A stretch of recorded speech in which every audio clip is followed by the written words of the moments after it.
Manusia memang cerdik, ya bisa memakai uang untuk sesuatu yang seakan-akan bagus. Wah ini ada bisa membangun ini, wah ini dibantu oleh ini, bapak ini luar biasa ya baik ya. Tapi dia memberi itu hanya 30%-nya dari sekian puluh persen korupsinya. Dapat nama baik, tapi dia juga punya untung yang jauh lebih banyak.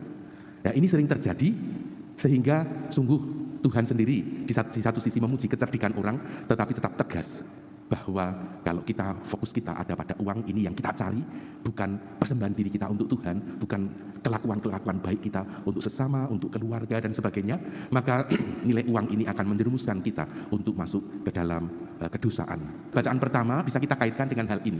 Menerima bantuan dari umat Filipi, dia sangat bersyukur karena umat Filipi lalu berani berkorban untuk kepentingan pewartaan karya keselamatan Allah. Motivasinya sungguh bagus. Maka Paulus sangat memuji dan berterima kasih. Dan maka kita juga sekarang ini diajak untuk sungguh-sungguh hati-hati bersikap bijaksana terhadap mamon, terhadap uang kekayaan yang dipercayakan Tuhan kepada kita.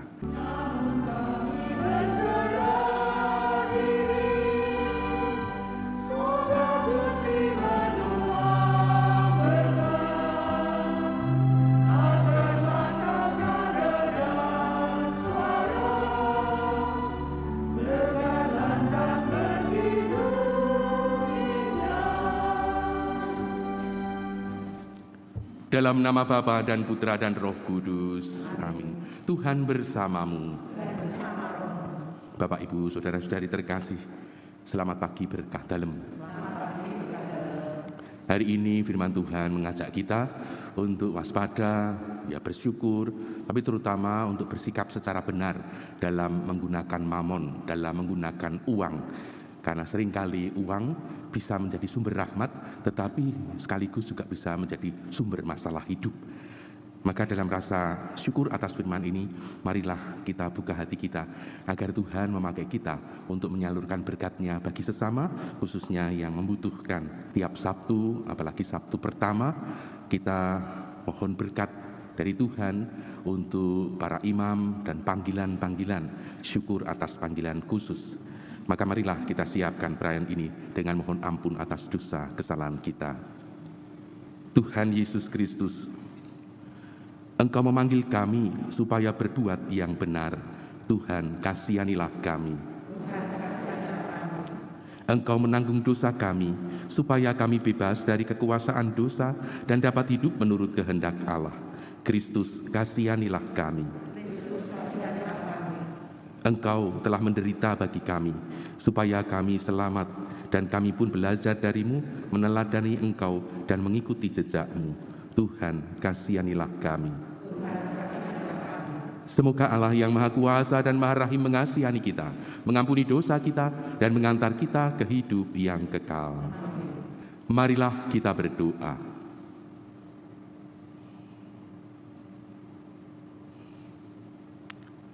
Allah Bapa sumber kekuatan, Engkau memanggil setiap orang untuk ambil bagian dalam sejarah keselamatan-Mu.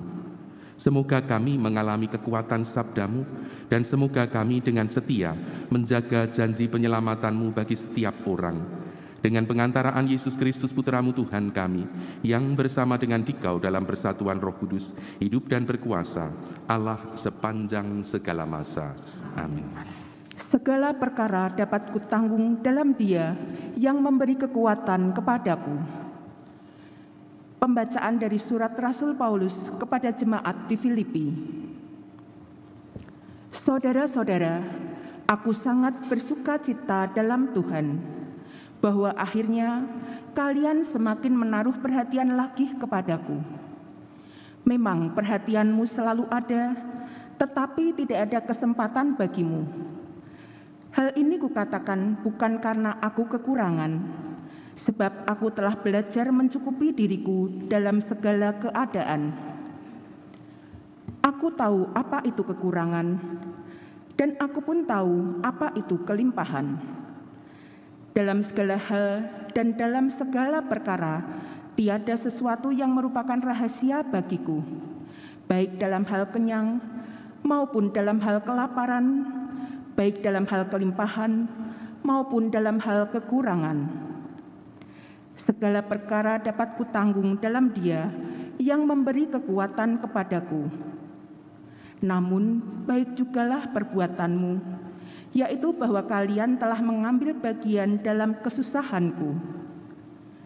Kalian sendiri pun tahu, hei orang Filipi, waktu aku baru mulai mengabarkan Injil, ketika aku berangkat dari Makedonia, tidak ada satu jemaat pun yang mengadakan perhitungan utang piutang dengan daku selain kalian.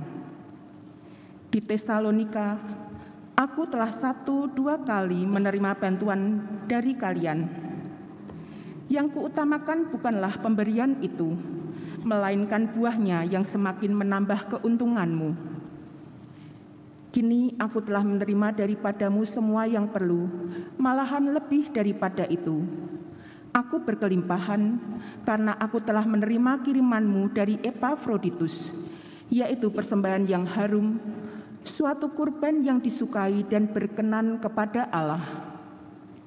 Allahku akan memenuhi segala keperluanmu menurut kekayaan dan kemuliaannya dalam Kristus Yesus. Demikianlah sabda Tuhan. Berbahagialah orang yang takwa pada Tuhan. Berbahagialah orang yang takwa pada Tuhan.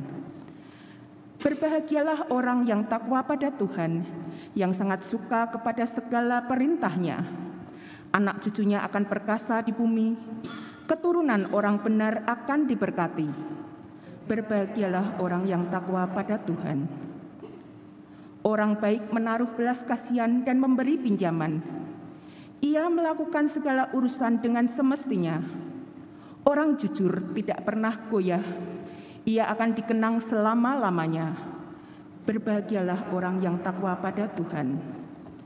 Hatinya teguh, ia tidak takut. Ia murah hati, orang miskin diberinya derma. Kebajikannya tetap untuk selama-lamanya, tanduknya meninggi dalam kemuliaan. Berbahagialah orang yang takwa pada Tuhan. Haleluya, haleluya, haleluya, haleluya. Yesus Kristus telah menjadi miskin meskipun ia kaya, agar kalian menjadi kaya berkat kemiskinannya. Haleluya, haleluya. Tuhan bersamamu. Inilah Injil suci menurut Lukas, dimuliakan. Yesus berkata kepada murid-muridnya, ikatlah persahabatan dengan mempergunakan mamon yang tidak jujur, supaya jika mamon itu tidak dapat menolong lagi, kalian diterima dalam kemah abadi. Barang siapa setia dalam perkara-perkara kecil, ia setia juga dalam perkara-perkara besar. Dan barang siapa tidak benar dalam perkara-perkara kecil, ia tidak benar juga dalam perkara-perkara besar. Jadi jika kalian tidak setia mengurus mamon yang tidak jujur, siapakah yang akan mempercayakan harta sejati kepadamu? Seorang hamba tidak mungkin mengabdi 2 tuan. Karena jika demikian, ia akan membenci yang seorang dan mengasihi yang lain. Atau ia akan setia kepada yang seorang dan tidak mengindahkan yang lain. Kalian tidak dapat mengabdi kepada Allah dan kepada mamon. Semuanya itu didengar oleh orang-orang Farisi, hamba-hamba uang itu. Dan mereka mencemooh Yesus. Maka Yesus berkata kepada mereka, kalian membenarkan diri di hadapan orang, tetapi Allah mengetahui hatimu. Sebab apa yang dikagumi manusia dibenci oleh Allah. Demikianlah sabda Tuhan. Terpujilah Kristus. Topik mamon menarik sekali dalam firman Tuhan di hari-hari minimal 2 hari terakhir ini, di mana Yesus sungguh menyampaikan kepada kita tentang akibat-akibatnya yang seringkali membuat orang lupa diri dan lupa Tuhan. Dari apa yang tadi disampaikan dalam bacaan Injil, sungguh kita punya pengalaman kalau kita memahami mamon supaya agak mudah ya, uang. Maka kita diajak oleh Yesus untuk membubuhkan pada uang itu intensi. Ini uang ini kan alat tukar, tapi ini untuk apa? Uang ini untuk apa? Supaya kita bisa berhati-hati. Maka istilah mamon yang tidak jujur adalah uang yang bisa di satu pihak bisa menjadi berkat, di lain pihak bisa menjadi sungguh penyebab dosa. Karena apa? Karena tadi uang itu sendiri sebetulnya ya nilai tukar bisa dijadikan dibuat apa-apa. Nah ini mau kita isi dengan apa?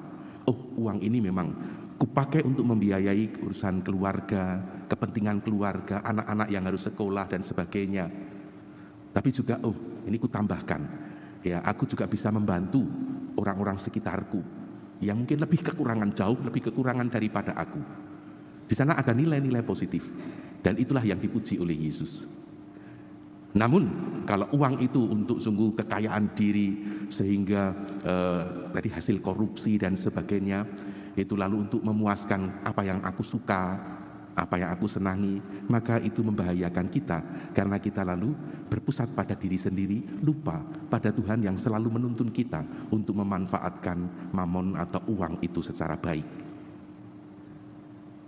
Yang terjadi acap kali adalah luarnya karena memang manusia kemarin firman Tuhan kemarin, manusia memang cerdik, ya bisa memakai uang untuk sesuatu yang seakan-akan bagus. Wah ini ada bisa membangun ini, wah ini dibantu oleh ini, bapak ini luar biasa ya, baik ya. Tapi dia memberi itu hanya 30%-nya dari sekian puluh persen korupsinya. Dapat nama baik, tapi dia juga punya untung yang jauh lebih banyak.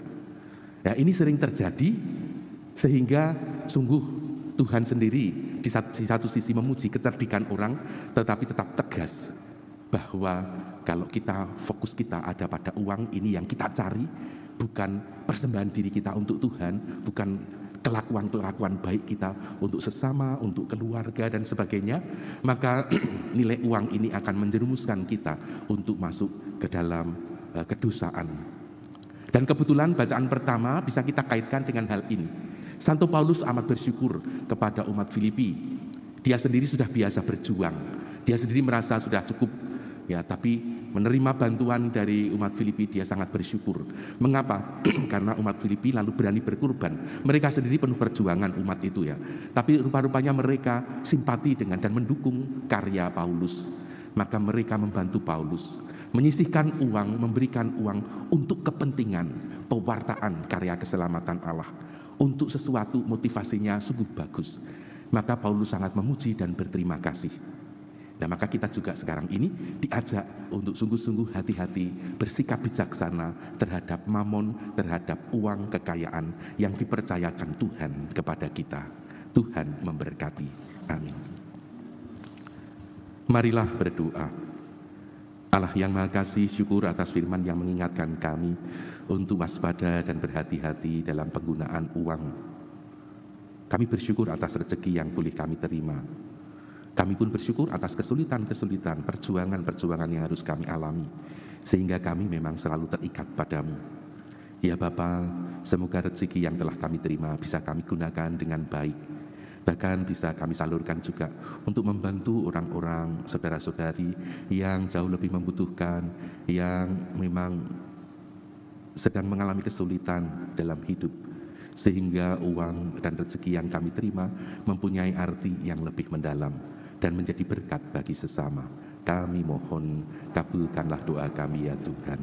Ya Bapa, kami turut bersyukur atas penyelenggaraanmu dalam karya keselamatan yang masih berlangsung, di mana Engkau memanggil imam-imam, calon-calon imam. Berkatilah para imam, juga calon-calon imam, agar jernih di dalam meniti panggilannya. Dan semoga aneka macam upaya untuk pendidikan yang lebih baik bisa tercapai sehingga terus bermunculan pelayan-pelayan-Mu yang sejati. Kami mohon kabulkanlah doa kami ya Tuhan. Tak lupa kami berdoa untuk saudara-saudari kami yang sedang merasakan kesulitan hidup, mungkin sampai sungguh-sungguh krisis iman karena merasakan terus-menerus kesulitan dan beban yang berat. Bantulah mereka untuk bisa menangkap tuntunan-Mu. Dan pakailah kami sebagai alat-Mu untuk menguatkan iman mereka. Kami mohon kabulkanlah doa kami ya Tuhan. Dengarkan juga doa-doa yang kami aturkan dalam hati kami masing-masing.